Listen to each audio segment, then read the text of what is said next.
Namaste mere pyare bachcho. Welcome back, welcome back. I know your exams are coming up fast. So today, we're going to tackle a really important chapter, understanding social institutions. Don't worry, we're going to make this super simple, super fun, so it sticks right in your head. Ready? So, let's just jump right in. Have you ever had that feeling, that you're playing a game but you never actually got the rule book? There are rules for how you talk to your parents, how you behave at school, even how you hang out with your friends. It's like, who made these rules? Well, guess what? You're not imagining it. Society does have this giant, invisible rulebook, and that's exactly what sociologists call social institutions. So what is a social institution really? It's just a fancy term for that rule book we were talking about. Think of it like this. It's the whole collection of customs, traditions, and relationships that are, well, established. They're the official way of doing things in our society. Your family is one. Your school is another. Even the government. They all have these sets of rules that kind of guide everything we do every single day. Okay, but here's where it gets really interesting. How do we actually study these rules? Well, sociologists have these special glasses, these chashmas, that they use. And each chashma gives them a totally different view of the same thing. It's like putting on 3D glasses at the movies. So let's try on the two most important ones. All right, chashma number one is the functionalist view. Now, this one is like the sab kuch theek hai or all is well view. It sees society as this big, happy family where every institution, family, school, everything works together perfectly to keep things running smoothly for everyone. Got it? Now let's switch classes. The second one is the conflict view. This one is more like a tug of war. It says, hold on, it's not a happy family, it's a battlefield. Here, powerful groups make the rules to help themselves to stay on top. So it's a constant struggle for power. Remember these two, okay? The happy family view and the tug of war view. We're going to need them. Okay, let's make this real. Think about your day. How does it start? You wake up, and who's there? Your family, right? That's it. That's the very first social institution we ever come across. It's the most basic one, so let's take a closer look at what sociology has to say about it. So you probably already know about the two main family types, right? There's the nuclear family, that's just parents and their kids. And then there's the big one, the joint family, with dada-dadi, cha-cha-chachi, all your cousins, the whole gang living together. Now here's a fun fact for your exam. A lot of people think joint families are becoming rare in India, but actually, that's not totally true. Because people are living longer these days, studies show that the joint family is still very, very common. Isn't that interesting? But wait, there are more rules inside the family itself. Think about it. Who's the boss? Who makes the big decisions? And when someone gets married, where do they go and live?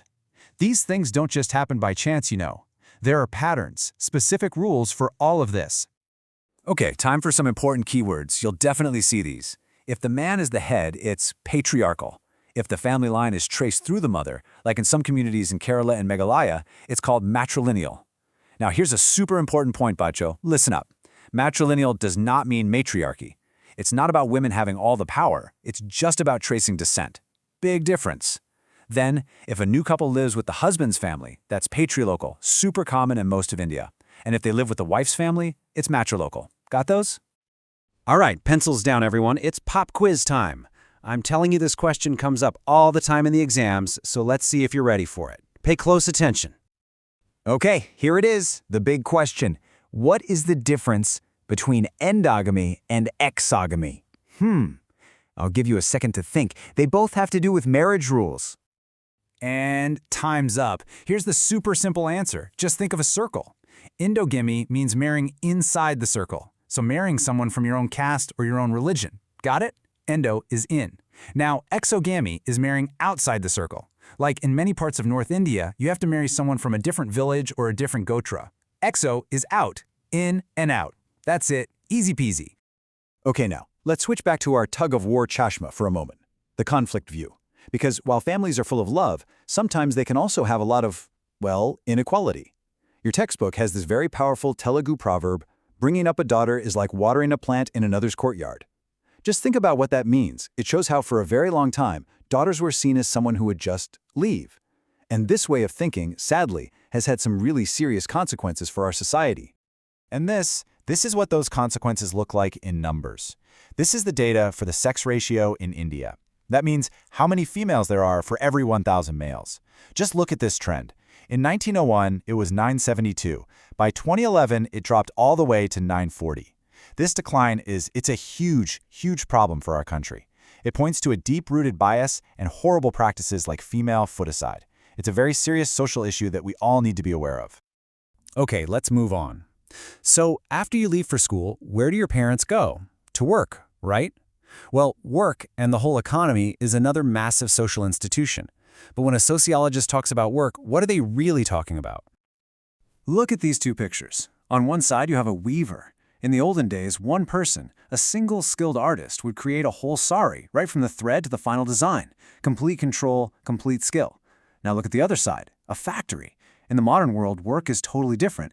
It gets chopped up into hundreds of tiny, tiny tasks. One person puts on a screw, the next person tightens it, and so on. This big idea is called the division of labor. So the big change is this. Work moved out of our homes and into factories. And because of the division of labor, we now depend on thousands of people we will never, ever meet for the stuff we use every day, like the phone you might be watching this on. And one more thing, super important for India, is the informal economy. Think about your sabziwala, the person who irons your clothes. Their work is absolutely essential, but a lot of the time it's not even counted in the official numbers. That's a huge part of our economy. Okay, let's take a step back. Let's zoom out. You're at school, your parents are at work, but who's making the rules for everybody? The big rules, for the whole country. That's right, it's the state. And this brings us to the institution of politics. It's all about who holds the power and gets to call the shots. Now, in politics, there are two words you have to know: power and authority. They sound similar, but they're not. Power is simple. It's making someone do something even if they don't want to. It's about force. But authority, that's different. Authority is power that we agree is legitimate, that we see as fair. When a traffic policeman tells you to stop, you stop, right? You accept their authority. That's the difference. One is force, the other is accepted. So, what do we get in return for accepting the state's authority?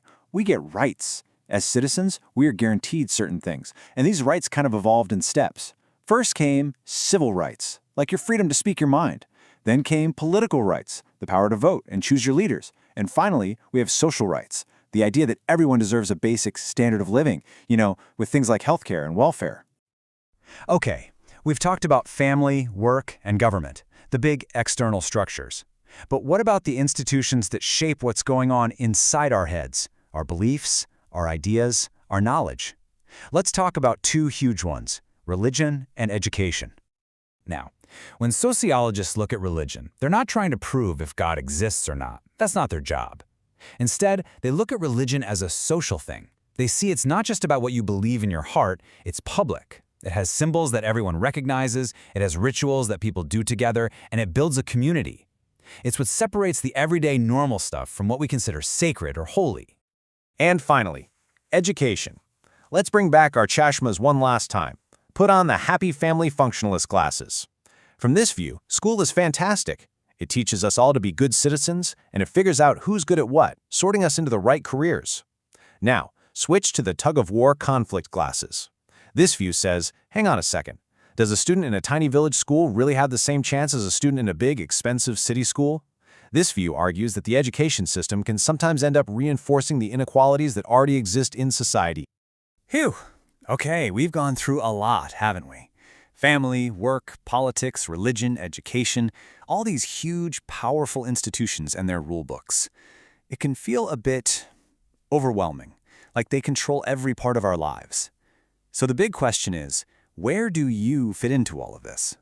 And this, my dear students, is the most important thing I want you to take away today. Yes, all these institutions shape you. Of course they do.